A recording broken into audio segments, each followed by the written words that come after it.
দর্শক সময়ের কণ্ঠস্বরে আপনাদের স্বাগতম। আমি শামীম হাসান সীমান্ত। আমি এই মুহূর্তে অবস্থান করছি আশুলিয়ার খাগান এলাকায় অবস্থিত সিটি ইউনিভার্সিটি ক্যাম্পাসে। দর্শক, আমি যদি আপনাদেরকে একটু জানিয়ে রাখি যে গত সোমবার রাত 12টা থেকে 4:30 পর্যন্ত চলা আশুলিয়ায় অবস্থিত ড্যাফোডিল ইন্টারন্যাশনাল ইউনিভার্সিটি এবং সিটি ইউনিভার্সিটির ভিতরে তুচ্ছ ঘটনাকে কেন্দ্র করে যে ভয়াবহ সংঘর্ষের ঘটনা ঘটে, এই সংঘর্ষে কিন্তু সিটি ইউনিভার্সিটির প্রায় 200 মতো শিক্ষার্থী আহত হয়েছে, এমনটি কিন্তু বিশ্ববিদ্যালয় কর্তৃপক্ষ জানিয়েছেন। এবং সিটি ইউনিভার্সিটির এরই মধ্যে কিন্তু প্রায় 10টি মতো বাস সহ অন্যান্য পরিবহনে অগ্নিসংযোগ এবং ভাঙচুরের ঘটনা ঘটেছে, এমনটি কিন্তু আমরা জানতে পেরেছি। দর্শক, আমি যদি একটু দেখানোর চেষ্টা করি, এরই মধ্যে সিটি ইউনিভার্সিটির যে বাসগুলো রয়েছে এই বাসগুলোতে কিন্তু ব্যাপক হারে কিন্তু ভাঙচুর করা হয়েছে এবং অগ্নিসংযোগ চালানো হয়েছে, যার ফলে কিন্তু এরই মধ্যে সিটি ইউনিভার্সিটির এই পরিবহনগুলো কিন্তু ব্যবহারের একেবারেই অনুপযোগী হয়েছে। এরপরে কিন্তু গতকাল আমরা দেখেছি সিটি ইউনিভার্সিটির পক্ষ থেকে কিন্তু সংবাদ সম্মেলনের মাধ্যমে জানানো হয়েছে তাদের প্রায় 25 কোটি টাকার মতো লোকসান হয়েছে, এমনটি কিন্তু তারা জানিয়েছেন।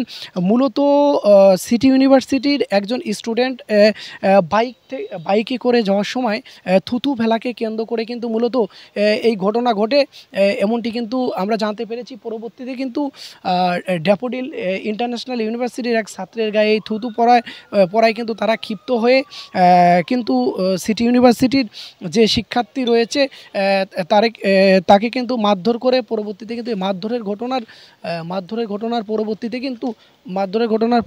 কিন্তু মূলত ড্যাফোডিল ইন্টারন্যাশনাল ইউনিভার্সিটির যে সকল শিক্ষার্থী রয়েছে এই সকল শিক্ষার্থীরা কিন্তু সিটি ইউনিভার্সিটিতে প্রবেশ করে মূলত তারা প্রথমে যে মেন ফটক রয়েছে মেন ফটকে এখানে অবস্থান নেয় এবং ভাঙচুর চালায়।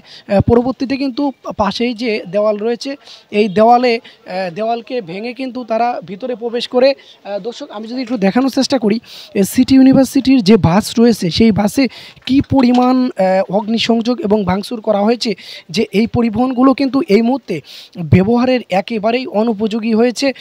এটি আর ব্যবহারের মতো পরিবেশ নেই, এমনটি কিন্তু আমরা বলতে পারি। দর্শক, পরবর্তীতে কিন্তু গতকাল কিন্তু সিটি ইউনিভার্সিটির পক্ষ থেকে সংবাদ সম্মেলনের মাধ্যমে কিন্তু এই বিষয়গুলো জানানো হলেও ড্যাফোডিল ইন্টারন্যাশনাল ইউনিভার্সিটির পক্ষ থেকে কিন্তু এই বিষয়ে এখন পর্যন্ত কোনো কিছু জানানো হয়নি। দর্শক, আরেকটা বিষয় যদি জানিয়ে রাখি, আজ সন্ধ্যা 6টার মধ্যে কিন্তু সিটি ইউনিভার্সিটির যে সকল শিক্ষার্থী হলে রয়েছে তাদেরকে হল ত্যাগ করার নির্দেশ দিয়েছেন বিশ্ববিদ্যালয় কর্তৃপক্ষ।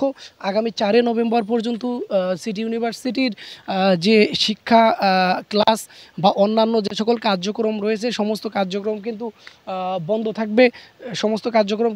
থাকবে, এমনটি কিন্তু তারা জানিয়েছেন। দর্শক, এছাড়াও যে সংঘর্ষের ঘটনা ঘটে এই সংঘর্ষে কিন্তু সিটি ইউনিভার্সিটির যে একাডেমিক ভবন রয়েছে এই একাডেমিক ভবনেও কিন্তু ব্যাপক পরিমাণে ক্ষতি হয়েছে বলে তারা জানিয়েছেন। তাদের যে মূল্যবান শিক্ষার্থীদের যে মূল্যবান সার্টিফিকেট ছিল সেই সার্টিফিকেটগুলো লুট করে নিয়ে যাওয়া হয়েছে এবং এছাড়াও যে সকল কম্পিউটার ল্যাপটপ সহ অন্যান্য আসবাবপত্র সেগুলো কিন্তু ভাঙচুর করা হয়েছে এবং লুটপাট করা হয়েছে।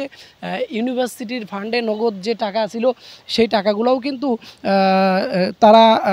তারা দাবি করছেন ড্যাফোডিল ইন্টারন্যাশনাল ইউনিভার্সিটির যে সকল স্টুডেন্ট রয়েছে তারা কিন্তু লুট করে নিয়ে গেছেন। পরবর্তীতে কিন্তু সিটি ইউনিভার্সিটির পক্ষ থেকে তাদের যে ক্ষয়ক্ষতির পরিমাণ সেটি জানানো হয়েছে, আনুমানিক প্রায় 25 কোটি টাকার মতো তাদের ক্ষতি হয়েছে, এমনটি কিন্তু তারা জানিয়েছেন। দর্শক, সিটি ইউনিভার্সিটির যে পরিবহনগুলো রয়েছে পরিবহনগুলোর কিন্তু ব্যাপক ক্ষতি হয়েছে, সেটি কিন্তু একেবারেই ব্যবহারের অনুপযোগী রয়েছে। এতে করে কিন্তু বিশ্ববিদ্যালয় কর্তৃপক্ষ বারবার বলছেন তাদের এই মুহূর্তে যে পরিমাণ ক্ষতি হয়েছে এই ক্ষতি পুষিয়ে উঠতে কিন্তু তাদের বড় ধরনের সমস্যায় পড়তে হবে, এমনটি কিন্তু দর্শক তারা জানাচ্ছিলেন। দর্শক, সব কিছু মিলে বলা চলে যে আশুলিয়ার খাগান এলাকায় সিটি ইউনিভার্সিটি এবং ড্যাফোডিল ইন্টারন্যাশনাল ইউনিভার্সিটির মধ্যে তুচ্ছ ঘটনাকে কেন্দ্র করে যে ঘটনা ঘটেছে এতে প্রায় 200 মতো সিটি ইউনিভার্সিটির শিক্ষার্থী তারা আহত হয়েছে, এমনটি কিন্তু তারা বারবার জানাচ্ছিলেন এবং তাদের আনুমানিক 25 কোটি টাকার মতো লোকসান হয়েছে। দর্শক, এই ছিল আমার কাছে খাগান এলাকায় অবস্থিত সিটি ইউনিভার্সিটির ক্যাম্পাস থেকে সর্বশেষ তথ্য। পরবর্তীতে নতুন কোনো তথ্য আসলে আসলে আমরা সময়ের কণ্ঠস্বরের মাধ্যমে আপনাদেরকে জানিয়ে দিব।